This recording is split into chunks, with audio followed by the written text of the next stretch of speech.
There's been a terror attack in Manchester in the UK. A car ramming and stabbing attack left 2 members of the Jewish community dead and 4 others in a serious condition. It took place at the Manchester synagogue on Yom Kippur, which is the holiest day in the Jewish calendar, and it happened in broad daylight. The suspect, who appeared to be wearing an explosive device, was shot dead on the scene. You've killed him?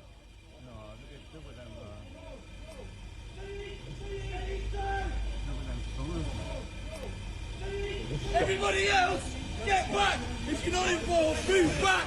Get away! Somebody stay with casualties! Everybody else, he has a ball! Go away! Counter-terrorism police say they know the identity of the attacker, and 2 further suspects have now been arrested. We can confirm that 2 members of our Jewish community have sadly died as a result of this attack. Following a rapid response, armed officers from Greater Manchester Police intercepted the offender, and he was fatally shot by officers within 7 minutes of the original call. 4 further people remain in hospital, having suffered a variety of serious injuries, and their treatment is ongoing, and our thoughts are with them and their families. Keir Starmer, the British Prime Minister, he was over in Denmark at the time that this happened. He has since flown back to the UK for an emergency COBRA meeting. Additional police assets are being deployed to synagogues across the country, and we will do everything to keep our Jewish community safe. I've spoken to Mark Gardner of the CST and Andy Burnham, Mayor of Manchester, and I want to thank the emergency services for the speed of their response. Our London correspondent Kethaki Masilamani joins us now live. Kethaki, what exactly have witnesses said about what they saw happen today? Ryan, you could see from that video of the police response that there were a few people standing by outside that synagogue. What people have said was a lot happened in a very short space of time. Police say that they got that first phone call shortly after 9:30. It took just 3 minutes for them to get on scene. And 7 minutes after that initial phone call, they had shot that initial suspect dead. And there was another cordon set up just a minute's drive away from that initial synagogue, just 200 meters separating the two. And witnesses there say that they saw police, a heavy police presence in the area, and they saw police detain 1 person there. And we know from that press conference that 2 further suspects have been detained as part of this investigation. Greater Manchester Police, within a few minutes, had launched Operation Plato, what they called the National Terror Response.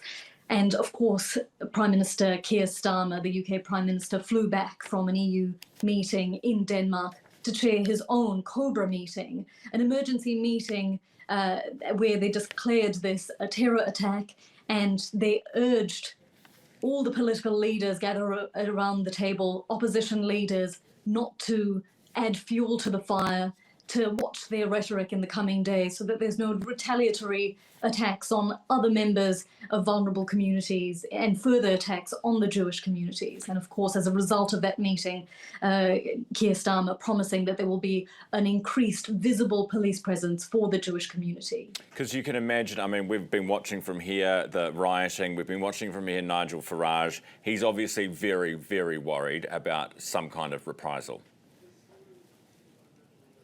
Absolutely. And there are tens of thousands of people taking to the streets on an average week to protest what's happening in Gaza, or what's happening, or in support of, the victims of the October 7 attack. It's an incredibly contentious topic, as you can imagine here. And given how closely the UK works with its allies and Israel to sort of find a solution to end this war, and has recently declared that it would support a 2-state solution, something that New Zealand hasn't yet backed.